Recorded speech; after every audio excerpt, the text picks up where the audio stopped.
सर्व दुःखांचे मूळ देहबुद्धी आहे. परमार्थाचा विषय तसा खरोखरच कठीण आहे आणि सर्वांना नडणारा आहे. ज्याला हा विषय जाणून घ्यायचा असेल त्याला मी कोण हे जाणण्यापेक्षा मी कोण नव्हे हे जाणणं महत्वाचं आहे. एखाद्या पाऊल वाटेने जात असताना ती वाट चुकलो आणि आपण भलत्या मार्गाला लागलो तर त्यापुढला सर्व व्यवहार चुकत जाणार. एखादं गणित सोडविताना एखाद्या आकड्याची चूक झाली की त्यापुढलं सर्व गणित चुकत जातं.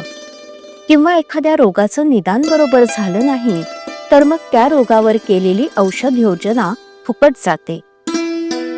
त्याप्रमाणे मनुष्याच्या सर्वसामान्य गुणधर्मांचे आकलन जर बरोबर झाले नाही तर या गुणधर्मावर आधारलेला परमार्थाचा मार्गही जाणणं फार कठीण गोष्ट होईल. आपण आनंदी असावं, नेहमी आनंदात राहावं असं सर्वांनाच वाटतं. हा झाला पहिला गुणधर्म. या आनंदात चिरंतन असावं, निदान आनंदाच्या अपेक्षेत तरी चिरंतन राहावं असंही आपल्याला वाटतं. खरं म्हणजे मरण कुणालाच आवडत नाही. जगण्याची हाव किंवा चिरंतन राहण्याची आवड आपल्या सर्वांनाच असते. परमेश्वर आनंद रूप आहे, तो चिरंतन आहे.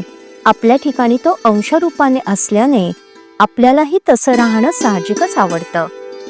पण आपली वाट मुळात चुकली आणि म्हणून त्यापुढले सर्व व्यवहारही चुकत गेले. एखाद्या परसातलं झाड पडल्यावर तो माझे झाड पडलं असं म्हणतो, परंतु त्याचा देह पडल्यावर त्याचं शरीर पडलं असं नाही आपण म्हणत. तो मेला असं म्हणतो. म्हणजेच मुळात चूक ही की आपण स्वतःला देह समजूनच राहतो. देह माझाच समजून त्याच्यावर प्रेम करतो ही पहिली चूक. नंतर या देहाचे गुणधर्म म्हणजे विकार आपल्याला चिकटल्यावर त्यांची जोपासना करतो ही दुसरी चूक. एकदा हे विकार चिकटल्यावर त्यांची वाढ न थांबविता ते नेतील तिकडं त्यांच्या पाठीमागं जाणं आणि त्याकरिता वेळप्रसंगी आपली बुद्धीही वाहन टाकणं ही तिसरी चूक. अशा रीतीने चुकांनी चुका वाढत जाऊन आयुष्याचं गणित मग साफ चुकतं.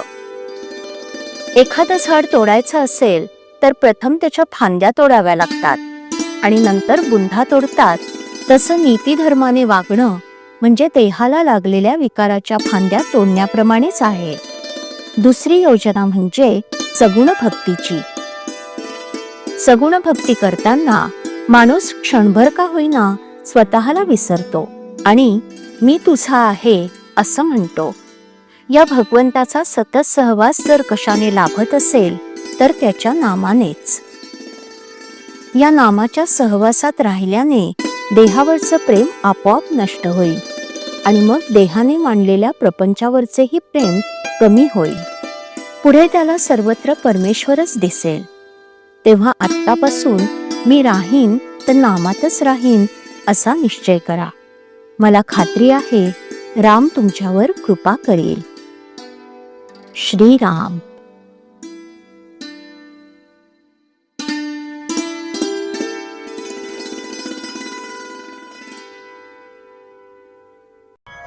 श्रीराम जय राम जय जय राम. श्रीराम जय राम जय जय राम. श्रीराम जय राम जय जय राम. श्रीराम जय राम जय जय राम. श्रीराम जय राम जय जय राम. श्रीराम जय राम जय जय राम.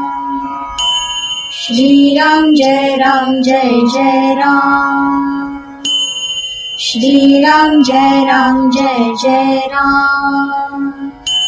श्रीराम जय राम जय जय राम.